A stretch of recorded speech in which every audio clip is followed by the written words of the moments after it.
de nuestra historia. Y el segundo, una vez recolectada toda la información que podamos, compartirla en estos espacios. Porque saben que la historia no podemos olvidarla. O sea, la historia tenemos que saber todo lo que ocurrió por aquí, todo lo que pasaba por estas calles, todos los que entraron por esa puerta, que pasaba a caballo, que se asomaba allá en el balcón, el que llegaba, el que visitaba, el que se iba, el que no volvía, el que entraba y nunca salía. Todo eso va a ser parte de nuestra historia, de nuestros ancestros. Y eso es imposible de ignorar. Hay gente que no. O sea, una vez tengamos esa historia, nuestro conocimiento. Me disculpan. Tranquilo, amigo. Muchas gracias. Tengamos esa historia, no podemos. Tenemos que apropiarnos de ella. Que es nuestra. Tenemos que hacerla. Muchas veces aprendemos una historia, aprendemos un hecho, pero ni siquiera lo sentimos. La historia hay que sentir, porque sucedió en nuestras tierras y esos son nuestros antepasados. Entonces, María José a continuación le va a leer como una orden de la noche, es como cada paso que va a suceder en esta noche tan bonita. Ha llovido todos estos días, ha llovido menos hoy. Gracias a Dios. Entonces, gracias a Dios que está la noche chévere, mejor que haga calorcito y que de pronto no esté lloviendo, por lo menos hoy no. Una vez más les agradezco su asistencia, es increíble, me siento muy emocionado esta noche y espero que disfrutemos y que aprendamos. Recuerden que la historia no se puede separar tampoco de lo paranormal, eso va ligado. Y aquí sucedieron pero muchas cosas, fueron 2 siglos esto funcionando. Voy a imaginar 2 siglos, ni 1 ni 2 años, 2 siglos. Entonces, a continuación, María José les va a leer lo que vamos a hacer durante toda la noche. Como dijo el jefe, como llama así el jefe, buenas noches a todos, mi nombre es María José Durango. Para los que no me conocen, les doy la bienvenida. Me pueden decir de cariño Majo o Mari, porque mis amigos y familiares me dicen así.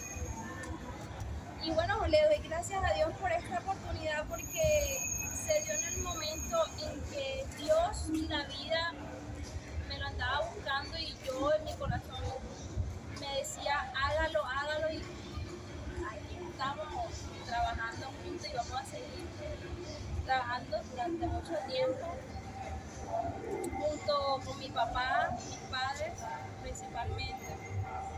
Y en esta noche tan bonita, primero que todo hagamos una oración de protección a cargo de mi madre, que siempre ha sido el pilar y el saber junto con mi papá de este gran proyecto y son mis principales motores.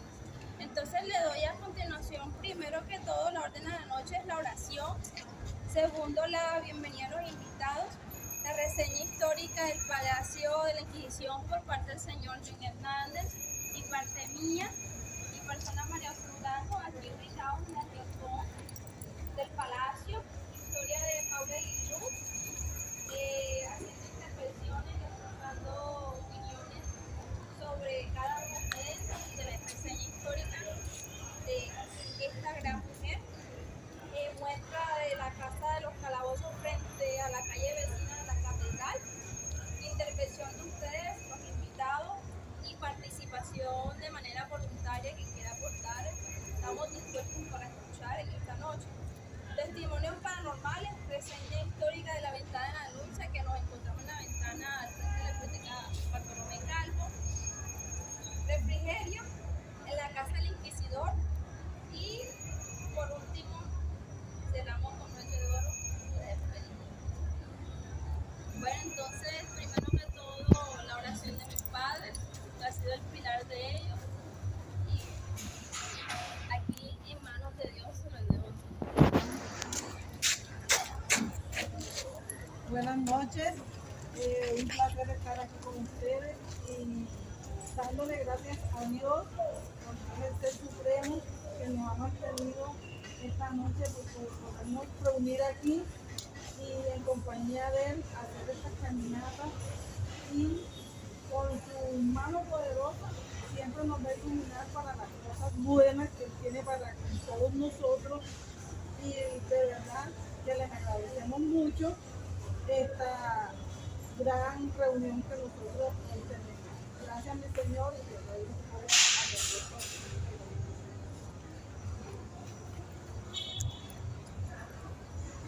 Tengo gracias a Dios por este gran día, por esta reunión, por esa estrella divina que nos aquí, parte de la creación y de la actitud de la vida, que nos ha permitido agradecido por la vida, por la ciudad, por nuestros familiares, por esta ciudad, esta hermosa y la ciudad donde nacimos y donde ha tenido la vida. Gracias Padre Celestial. En todo estos momentos, en todos estos gratos que estamos viviendo. A cada uno que está presente, Señor, llévale mucha paz y mucha alegría a cada uno. Y que al retornar a nuestras casas y a nuestros hogares sean llevados con mucha paz y con mucha luz y con mucha protección y con mucha alegría por estar. Bendícenos hoy y siempre y está Jesús con nosotros presentes. Que así sea en el nombre maravilloso de Jesús. Amén. Bueno, muchachos, Papi, la idea es dar datos muy concretos para que la charla no se vaya a tornar de pronto aburrida. Vamos a dar datos que son concretos, pero a la vez muy necesarios para que lo sepamos. ¿Cómo llegó la inclusión a nuestra ciudad? Eso fue hace 413 años, en el año 1610. Felipe III, que era un rey en España, fue quien estableció la Inquisición en Cartagena. Años antes, su papá Felipe II la estableció en Latinoamérica como tal. Hubieron tres, una en México, una en Lima, Perú, y una acá. Aquellas tenían metas diferentes. Aquellos inquisidores perseguían a los judíos y querían evangelizar a los indígenas, porque cuando llegaron a esas tierras encontraron unas figuras que daban a entender a quienes los indígenas adoraban. Pero esa es otra historia. Necesitaban una institución que persiguiera a todo aquel que fuera en contra de las leyes cristianas. Y como este era el principal puerto que tenía Latinoamérica, decidieron traerla acá en el año 1610. Y en el año 1770 ya estaba terminada esta mansión. Tremenda mansión. Es una combinación de hermosura,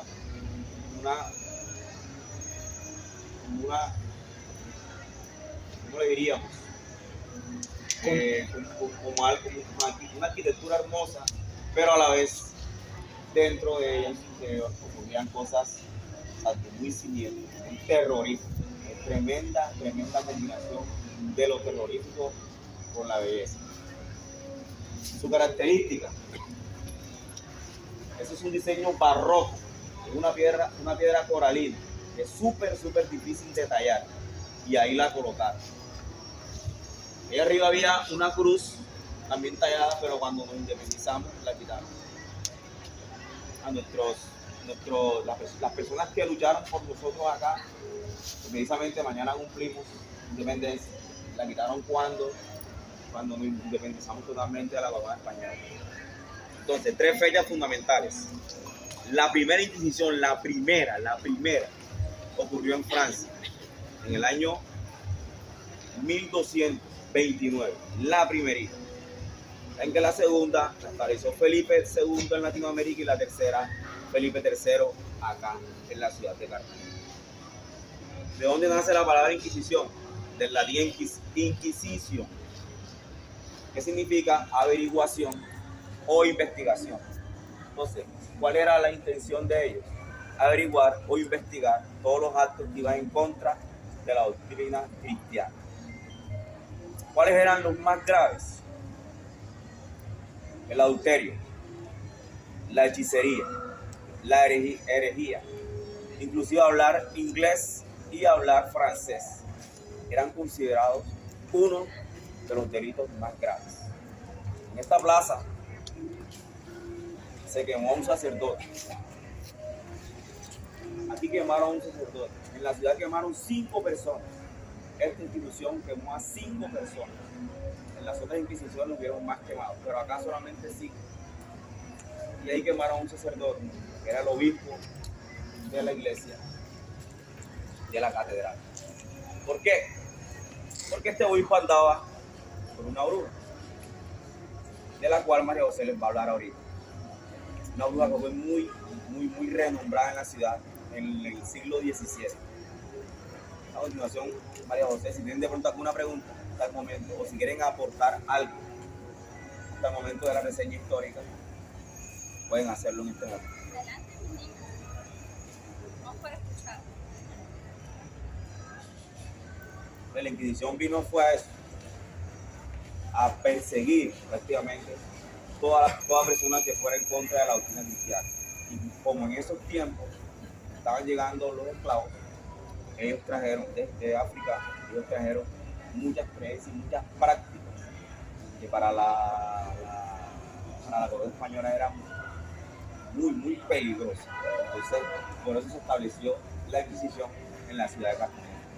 Como dijo el señor John Hernández, también se practicaba mucho la tortura, jalaban los cuerpos, vaya, los cuerpos, y también las herramientas de la Inquisición eran el arrancasenos o el arrancatetas llamado vulgarmente, servía para que los creyentes, porque murieron muchas almas inocentes y no creyentes, o los denunciaban, tenían a las mujeres les arrancaban el seno, y también en la parte de tanto hombres como mujeres, en los genitales,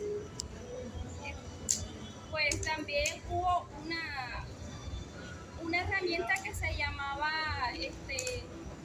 la pera, pero cuando ya la introducía por sus partes, sus genitales, en la parte del recto, del ano, vulgarmente llamado así, abría, y eso corrompía en las partes por dentro, que eso fue algo terrible.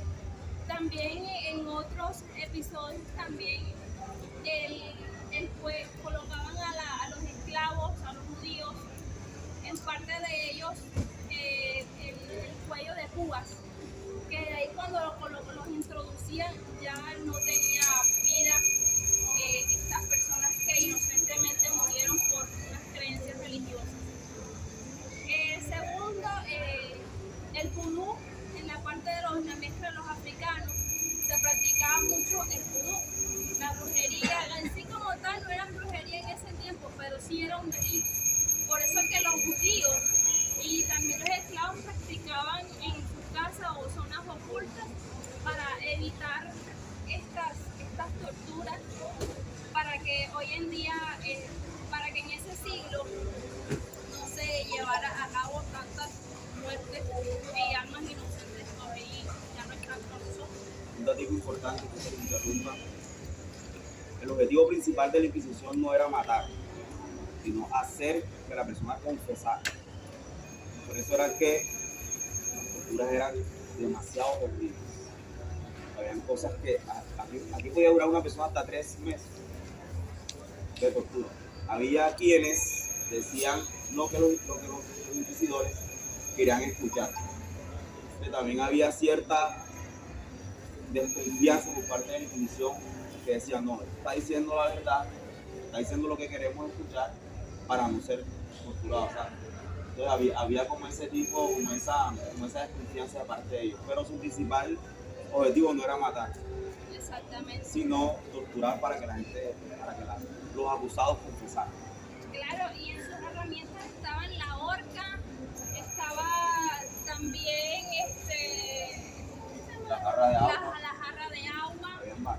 había mucho, La guillotina. hasta eso, Guillotina. la guillotina, y que también en esa faceta de esa época colonial que fue muy importante, pero a la vez siniestra y dolorosa para nosotros.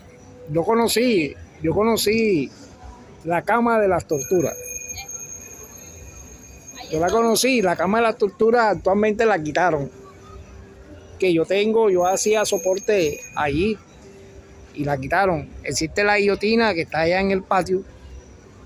No sé si la han quitado, pero eso era terrible. Los tomaban de las extremidades y empezaban a jalar a las personas y ahí empezaban la gente de criterio. Eso fue terrible. exacto, sí, y un aporte muy importante entre todas esas personas, hubo una bruja muy famosa llamada Paula de Aguiluz. Paula de Aguiluz nació en Santo Domingo, en República Dominicana. Fue una actriz, fue una bruja muy famosa, que como tanto era bruja, sino era una médica de plantas o medicinas tradicionales, que entre esos un sacerdote de aquí fue curado por ella. Pero tanto así que Johan de Aguiluz fue que compró a Paula, y Paula tuvo ciertos romances con su amo, y en ese entonces tuvieron sus hijos. Tanto así que principalmente la esposa del amo se sentía celos, y hubo unos vecinos que la denunciaron por brujería. Entonces, en esa época colonial, Paula en sí la vendieron como a desde 200 latigazos. Entonces ella aún soportó esos 200 latigazos, y en sí hacía visitas médicas y curativas para los esclavos, porque también fue una afro, una negra de nosotros, luchando para conseguir su libertad. Tanto así que ella murió quemada. Un dato muy importante, en la serie de Netflix le rinden un homenaje a ella. La serie se llama La Bruja, porque cuenta esa reseña histórica de que en sus años los vecinos se sentían como envidia. En la sinopsis dice que la mayor importante de eso fue su énfasis en total era como ayudarla a su afro y no afro, y era una mujer de verdad muy valiente, que lastimosamente falleció de una manera terrible. Y para ese año también Paula venía de amo en amo. sí, Ya la vendía. El primer amo que tuvo quebró. Se la vendió, la exportaron para República Dominicana. Como nosotros teníamos aquí aquí estaba la jurisdicción, pero teníamos jurisdicción en Panamá, Cuba, Venezuela y algunas islas. Entonces de Cuba la trasladaron para Cartagena. Ella se vino a Cartagena.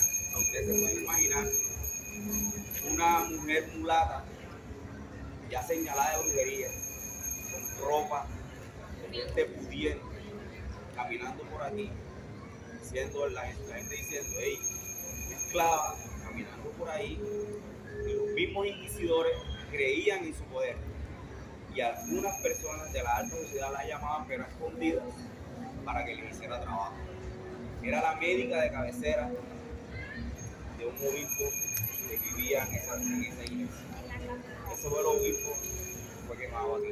tanto así se volvió, trataba de intervenir. Ella le gustaba ser amiga de sus enemigos. Los vecinos la acusaban, no, tú eres bruja, tú eres esto, pero ella le dice a los inquisidores, a mí me encanta ser amiga de sus enemigos. Entonces ella recibió esos 200 azotes.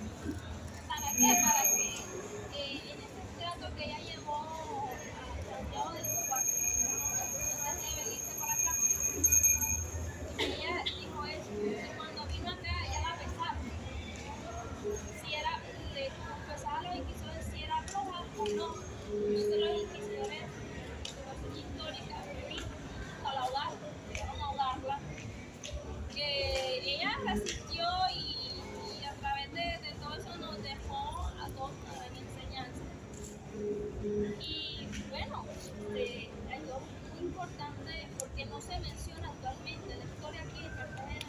menciona esta nueva, bueno, bruja no, esta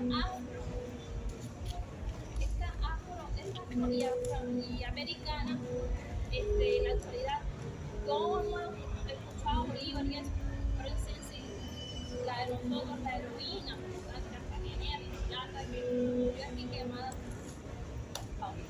Ella lo que hacía era trabajo de, ella venía con una mujer, me gusta tal tipo, no, listo, venga. Ella le preparaba sus tomas, sus cosas. Lo que hacía era, ese trabajo se llamaba el trabajo del buen querer. En la actualidad, o sea, eso viene de generación en generación, todavía se ve eso. Todavía se ven mujeres que amarran a los hombres. Eso viene de esa época, de Paula de Ayutú, ella fue la que trajo eso acá. Esa práctica la trajo ella, fue la que fomentó. Ella fue condenada 3 veces. 3 veces entró por esa puerta, era condenada, cumplía su condena y 3 veces salió y después, como si nada, salía caminando el día siguiente con su vestido. Cuenta la historia que era muy linda, una mujer muy elegante, una morena alta, entonces a la gente le causaba bastante envidia. Una de las que ayudó a que la delataran fue la esposa del señor Joan de Aguiluz. Ella tiene el apellido por él. Sintió celos y fue cuando la acusó y la condenaron 3 veces. Ella seguía haciendo porque pertenecía a ese tipo de prácticas, era muy fiel, como los judíos los condenaban y ellos seguían haciendo prácticas escondidas, o sea, esto no lo detenían.